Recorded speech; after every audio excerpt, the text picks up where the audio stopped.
আমাদের প্ল্যানিংয়ের সাথে আল্লাহর প্ল্যানিং মিলে না, কিন্তু আমরা তো জানি হবে তো সেটাই যেটা রব চায়। তা আপনি ভালো থাকবেন কিভাবে মন খারাপ থেকে?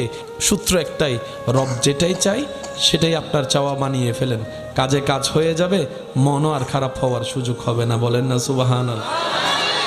রব আপনার তকদিরে লিখে রেখেছেন সেই স্ত্রী যার বাড়ি হবে অমুক জায়গায়, আর আপনি এখানে একজনের ডিস্টার্ব করে করে পাগল করে বলতেছেন।